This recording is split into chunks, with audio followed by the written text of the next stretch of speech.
देखो बेटा, राधे राधे। ये उत्साह कविता है, सूर्यकांत त्रिपाठी द्वारा लिखित ये कविता है। सबसे पहले कविता को समझने से पहले हमें ये समझना ज़्यादा ज़रूरी होता है कि ये कविता लिखी कब गई, कवि के मन में क्या भाव चल रहे थे। क्योंकि जब तक हम कवि के आंतरिक भाव के बारे में नहीं जानेंगे तब तक हम कविता के अंदर के भाव को समझ नहीं पाते।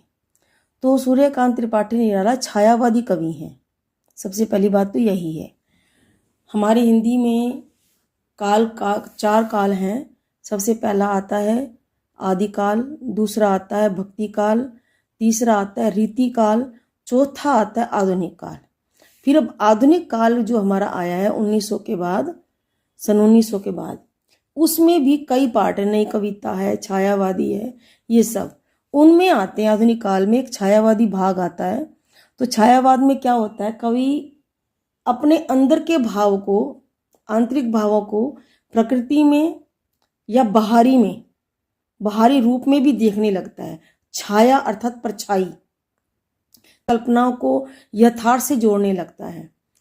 तो ये कविता लिखी गई है जब हमारा देश आज़ाद नहीं हुआ था, अर्थात गुलाम था। तब चारों ओर जैसे त्राही मची हुई थी। जो गुलाम व्यक्ति थे उनको जीवन के लिए एक ऊर्जा, एक उत्साह की आवश्यकता थी। और इधर से जितने भी कवि लोग थे, जितने भी लेखक थे, उनका काम ये था कि लोगों के अंदर ऊर्जा, उत्साह का संचार करना, ताकि लोग एकत्र हों, इकट्ठे हों और एक आवाज़ लगाकर अपनी आज़ादी की मांग कर सकें। वो शिथिल होकर ना बैठें, ढीले ना पड़ें। तो प्रकृति में सूर्यकांत त्रिपाठी निराला ने देखा कि प्रकृति के अंदर नया जीवन देने वाला कौन है। तो नया जीवन देने वाला प्रकृति के अंदर बादल है। क्योंकि बादल अब बरसते हैं तो धरती के गर्भ में, धरती के अंदर जितने भी बीज हैं सोई हुई अवस्था में, वो पानी पड़ने से वो जागृत हो जाते हैं, अंकुरित हो जाते हैं और फिर पौधे का रूप धारण करते हैं। अब जो बीज है वो डेड सेल है, अर्थात मरा हुआ, उसमें जीवन नहीं है। लेकिन जब हवा, पानी, मिट्टी, धूप जब इससे जुड़ती है तो उसमें नए जीवन का संचार होता है। इसी प्रकार व्यक्ति जो है, व्यक्ति भी गुलामी के समय में मरा हुए व्यक्ति की तरह जीवन जी रहा था। अर्थात उनमें जीवन था ही नहीं, ऊर्जा का संचार था ही नहीं। तो उस समय ये कवि एक बादलों की तरह कार्य कर रहे थे कि अपनी कविताओं के माध्यम से, लेखनी के माध्यम से, अपनी रचनाओं के माध्यम से लोगों के मन में नया उत्साह, नया जीवन भरने का काम कर रहे थे। तो इसलिए इन्होंने चाहा कि प्रकृति का कोई ऐसा हो जो लोगों में नया उत्साह भर सके। तभी उस समय लिखी गई कविता है। तो यहाँ पर बादलों का मानवीकरण किया गया है, क्योंकि बादलों को कहा है तुम गरज जाओ, तुम नई कविता बन के उनमें प्रेरणा डाल दो। तो जब भी कवि किसी भी प्रकृति की जड़ वस्तु से, प्रकृति के किसी भी वस्तु से मनुष्य के कार्य करवाएगा, तब वहां पर मानवीकरण अलंकार हो जाएगा। अब जैसे यहाँ घेर घेर शब्द आया है, घ की आवृत्ति है, घेर घेर घोर, घ की आवृत्ति होने पर अनुप्रास अलंकार है। लेकिन जब पूरा का पूरा शब्द एक जैसा आ जाए, घेर और दोनों का अर्थ एक जैसा हो, तब वहां पर पुनरुक्ति अलंकार होगा। तो इस घेर घेर में हो गया पुनरुक्ति अलंकार, और घेर घेर घोर में होगा जो घेर घेर घोर और धाराधर। तो ये जो है घेर घेर घोर में अनुप्रास, यहाँ पुनरुक्ति। ललित ललित दोनों का उत्तर अर्थ है सुंदर, यहाँ भी पुनरुक्ति अलंकार।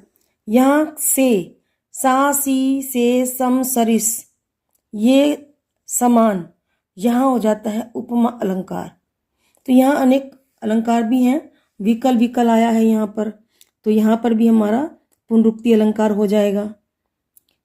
आए अज्ञात, की आवृत्ति आई है, एक वर्ण की आवृत्ति आई है, तो अनुप्रास अलंकार। तो यहाँ पर मुख्य जो है वो मानवीकरण अलंकार आ रहा है। अब हम इस कविता के सरलार्थ को समझते हैं। हे बादलों, तेज आवाज करो, क्योंकि जब हमें अर्थ जरूर पता होने चाहिए। गर्जों का अर्थ तेज आवाज करना, ऐसी आवाज जो क्रांति कर दे, क्योंकि गुलामी के समय में लोगों के अंदर क्रांति की भावना डालना जरूरी था। इसलिए बादलों को तेज आवाज करके क्रांति का दूत बोला कि बादलों तुम क्रांति के दूत हो, घनघोर वर्षा करो जिससे सारे के सारे एक समान हो जाएं, एकता का संचार हो जाए और वो जागृत होकर अपनी आजादी के लिए आवाज उठा सके। तो इन 3-4 पंक्तियों का अर्थ एक ही इकट्ठा चलेगा। घेर घेर, ढक लेना, घोर मैंने, घना, गगन मैंने, आकाश, धाराधर यानी कि धार का आधार, संधि विच्छेद करेंगे, धार जमा आधार, धार हो गया पानी, आधार जो धारण करता है, धरना धारण करना, पानी को धारण करने वाला, ओ मैंने हे, यानी कौन है पानी को धारण करने वाला? बादल, हे बादल। ललित मैंने सुंदर, काले घुंघराले, काला रंग, घुंघराले बाल होते हैं। अब यहाँ पर घुंघराले बाल कैसे? जैसे अब बादल होते हैं, बादलों को आप आकाश में देखें तो इस आकृति के होते हैं, और ऐसे ही बच्चे के जो बच्चा है उस बच्चे के सिर के बाल घुंघराले इसी शेप में आते हैं। तो बाल मैंने बच्चा, कल्पना हमारी सोच। यहां पर कवि कहना चाहता है कि हे बादलों तुम तेज आवाज करो कि क्रांति चारों ओर फैल जाए।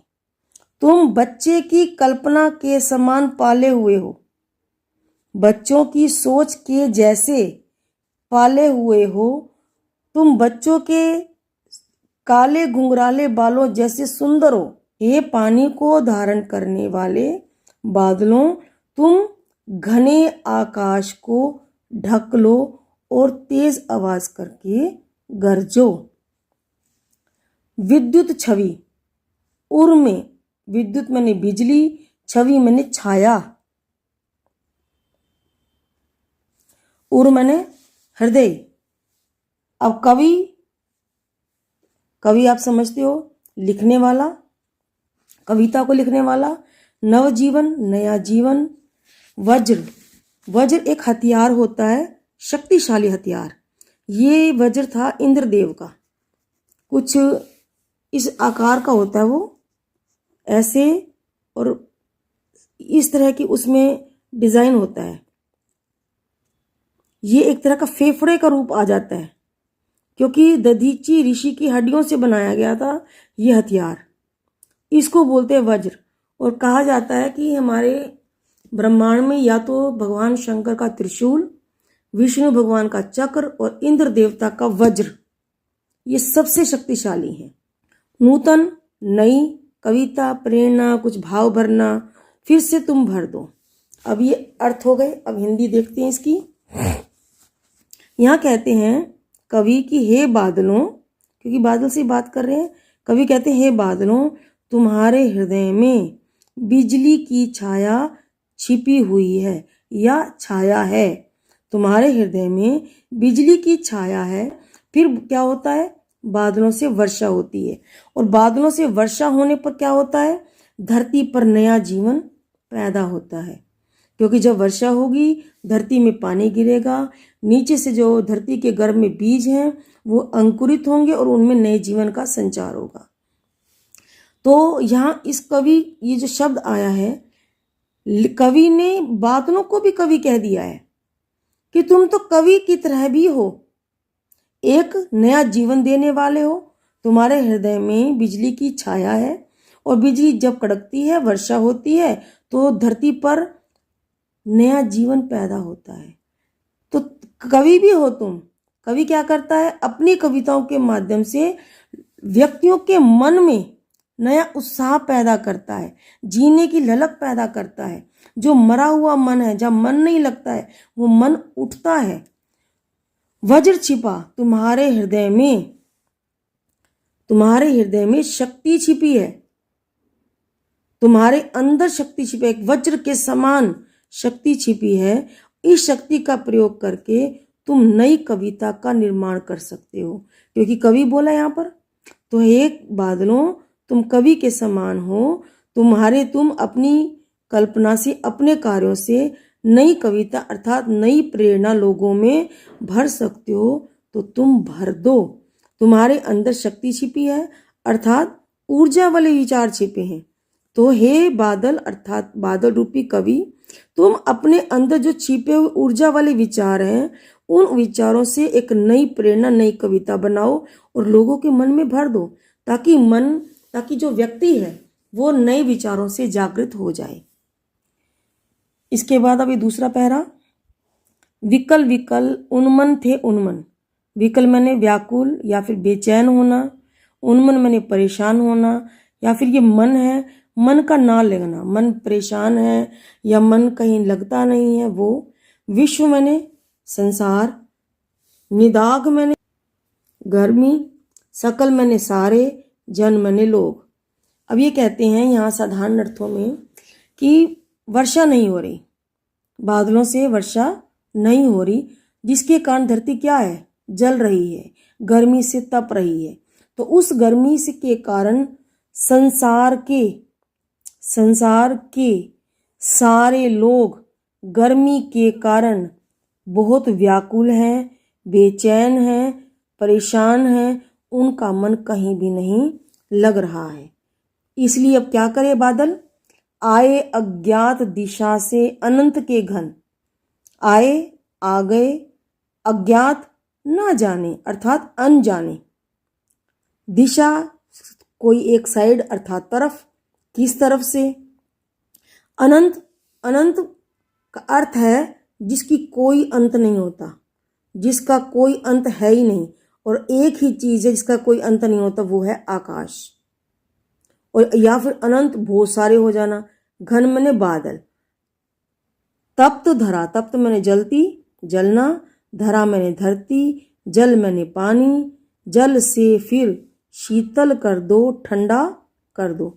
ना जाने अर्थात अनजानी दिशा से, पता नहीं किस दिशा से ये आकाश में फैले हुए बादल अचानक आ गए हैं, जो क्या कर रहे हैं, जो बरस रहे हैं कि हे बादल तुम आ तो गए, अब क्या करो, इस जलती हुई धरती पर पानी बरसाकर तुम धरती को फिर से ठंडा कर दो, हे बादलों गरजो। अर्थात व्यक्ति का मन गुलामी के कारण परेशान है, अब यहाँ से किसी एक ऐसी ऊर्जा, एक ऐसे उत्साह की आवश्यकता है जो कोई आए और इनके मन में उत्साह भर दे, इनके मन को जो जल रहे हैं दुख के कारण वो सुख के कारण ठंडे हो जाएं। तो हे बादलों तुम आओ, क्रांति के दूत बनकर आओ और यहाँ पे इनमें ऊर्जा भरो, जिसके कारण इनका मन जो दुखों के कारण जल रहा है वो सुख के कारण ठंडा हो जाए। ये इसका अर्थ है कविता का। आई थिंक आपको समझ में आया होगा। यदि ना समझ में आए तो आप मुझे कमेंट करना बेटा।